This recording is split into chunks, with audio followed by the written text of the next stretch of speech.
Buenos dias. This is Kaipacha down at the river. It's April 17th, 2019. And it's the dry season in Costa Rica. It is frickin' hot. This is usually full of water. I would be standing in water right now, but the river has come down to this. It's a little creek. Ay, ay, ay. Machuca Rio. Okay, anyway. For the astrology, the moon has gone into Libra today. She's going to stay there for a couple of days until we have that full moon at 29 degrees of Libra, opposite the sun at 29 degrees of Aries. And we know what's after 29 in the zodiac, 0. So the sun goes into Taurus. He's done with that frickin' Aries action, right? That happens on Saturday. It just so happens that on that very same day, Venus comes out of Pisces and goes into Aries. And shortly before that, last week, Mercury went into Aries. So the Pisces party is over, folks. That's what the mantra is about, right? It's just like, okay, onward and upward. We're moving forward. I'm going to talk about what all that is. Mercury and Venus coming into Aries, Sun going into Taurus, Mars is now down there in Gemini, right? It's like, and what happens when they come into Aries?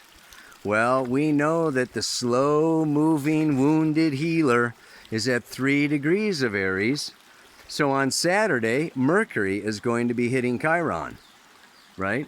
And Tuesday, Venus is going to be hitting Chiron. And it just isn't just a one-time hit, right? Basically these things go on for the whole week. We were going to be feeling Mercury, Venus, Chiron energy. And along with the Mercury, Venus, Chiron energy, we're going to be feeling what? Sun, Uranus. Because we know that Uranus just went into Taurus a little while ago. So the sun moving into Taurus is going to hit Uranus. That's all there is to it. The great rebel. That is actually exact on Monday. But again, like I say, we're going to be feeling it all week. Yeah. Those are probably the big ones that I want to be talking about today. That full moon at the last degree of Aries Libra, you're going to be feeling that, on Friday. But you can see in the chart that Lilith is conjunct Neptune. This is about as deep as the water is going to get around here. So I think I'll just go for a swim. Do you see the fish? Those are the little fishies in the brook. Should get down closer. They nibble at your toes and legs and everything when you go in there. All right. So anyway, the moon is in Scorpio Friday, Saturday, goes into Sagittarius on Sunday. So we got this, wounded healer energy, Sun Uranus, rebel energy, moon in Scorpio, intense energy. It's all happening. Okay. I'd like to just give you this water shot. Isn't that awesome? Look at those colors. I hope they come out in the video. Okay, well, I'm pretty far away from the camera. Hope you can hear me over there. Another Pele report with Kaipacha shouting at the camera. Oh God. Because I know there's a number of you that are very sensitive to the sound of the water in the background, and it makes it hard for you to hear. So I hope that it's all okay for you. Now, in terms of the astrology, this is an interesting time period. Let's look at this Uranus in Taurus a little bit, because the sun is coming up to Uranus. All week, we have this energy of Uranus. Uranus is the ruler of Aquarius, which is 90 degrees or square to Taurus. So it's not like they're the best of friends, Taurus and Aquarius, Uranus and Taurus. Because what? Taurus is earth, grounded, fixed, practical. It's like money, resources, show me the money. Like, make it happen. It's the doubting Thomas. I'll believe it when I see it. Okay, this is Taurus. And it's slow moving, the bull. And it's heavy. It's the mountain of Mohammed. Yeah, you go to the mountain of Mohammed. The mountain of Mohammed does not come to you. Right? It's fixed. So Uranus coming into Taurus for 7 years. Uranus is unpredictable, sudden, shocking, enlightening events. Earthquake, shake it up, hurricanes, tornadoes. Uranus is just like, what? Your solid, material, fixed possessions. I don't care about your car and your house and your body and your money. I am about enlightenment, consciousness, awakening, liberation. Stepping outside the conventional, outside the normal, outside the predictable, in order to get an expanded view, understanding. So for Aquarius and Uranus, life is a big experiment. Okay, we're just checking out this theory and that theory, and we're innovating and inventing and experimenting, and if it messes up, who cares? Taurus, on the other hand, says, don't mess, okay, with my stuff. Kind of interesting. We have this situation where, the last 6 signs, Libra to Pisces, is the social transpersonal signs. And the 7th through the 12th house is the social transpersonal houses. So now that we've had Mercury and Venus coming out of Pisces into Aries, this Aries, Taurus, Gemini, where we've got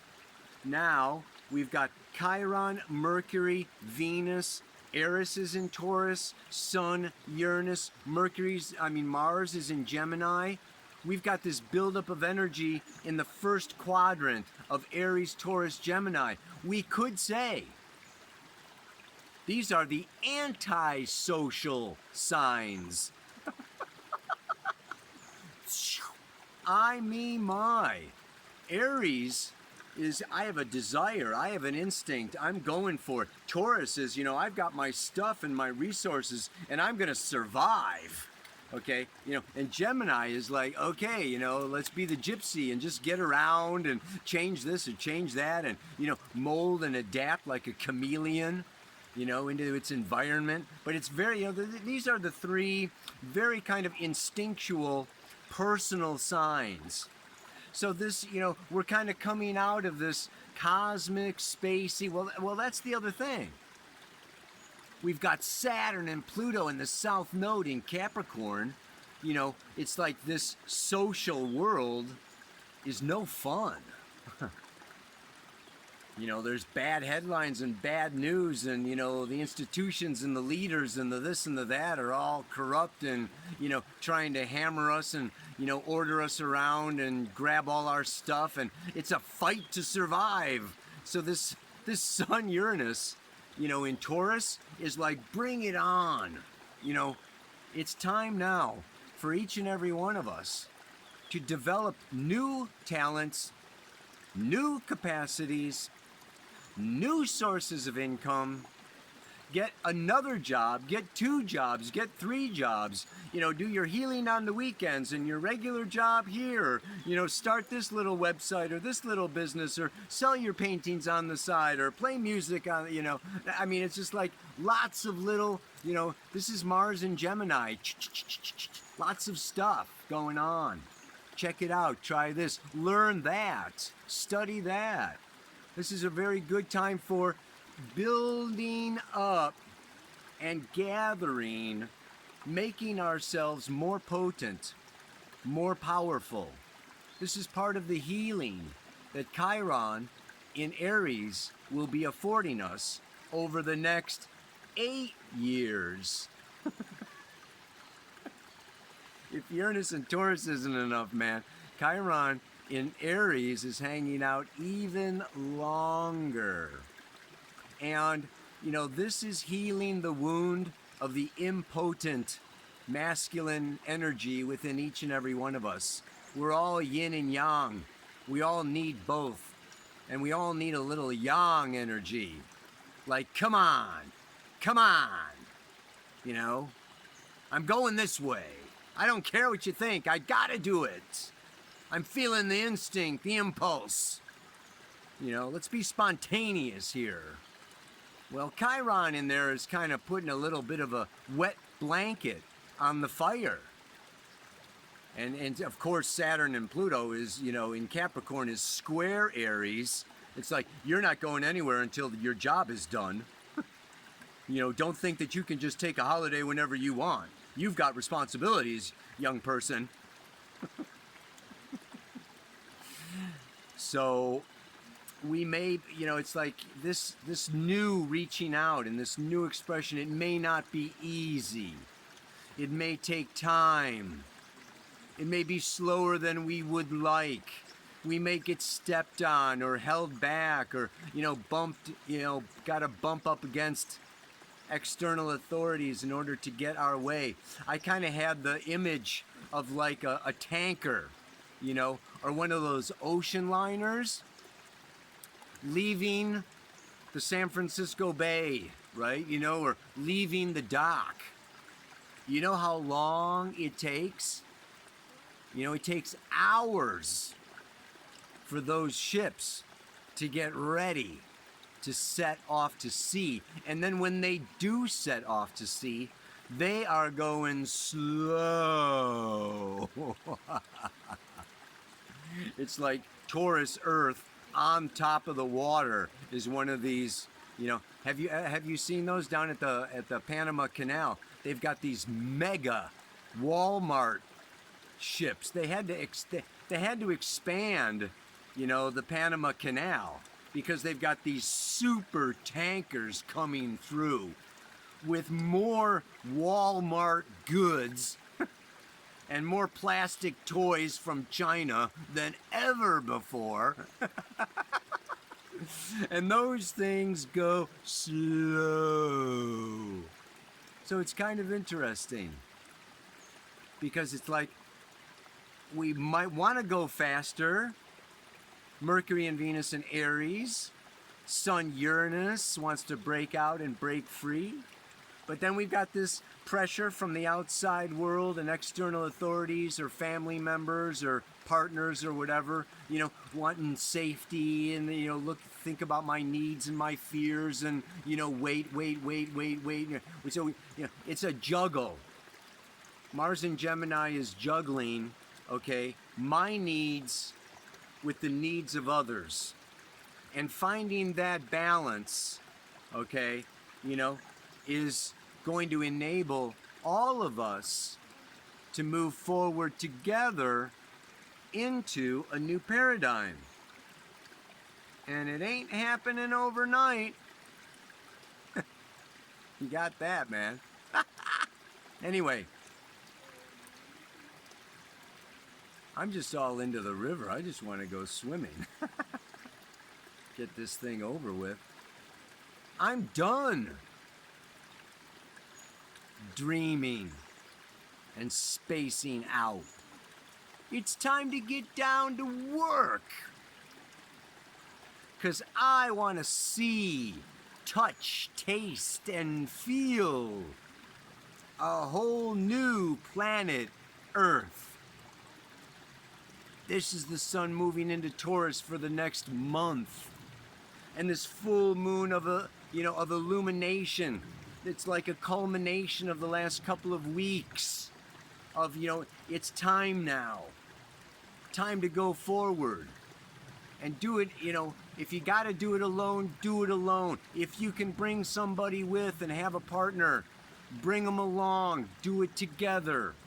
That moon is happy, and Scorpio wants, some emotional union and merging. But the big thing is a new Earth, a new planet, refreshed, purged, purified, cleaned. This is a beautiful time.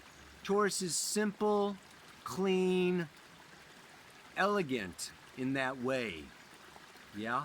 Pristine. Let's go for the pristine planet here with new ways of cleaning up and healing the mess the patriarch has made of our Gaia mother. So I'm done with dreaming and spacing out. I've got to get down to work. Because I want to see, touch, taste, and feel a whole new planet Earth. May you have a wonderful Earth Day, Earth Week, Earth Month, Earth Life. Namaste. Aloha. So much Earth. Oh my God, I forgot to announce we're having a half-off sale on everything in the store to celebrate our new website. It is a mega site. We've got a blog that you can check out all the latest stuff. I'm writing articles with the Dream Team, 6 more astrologers. Go in the notes below and click on that link.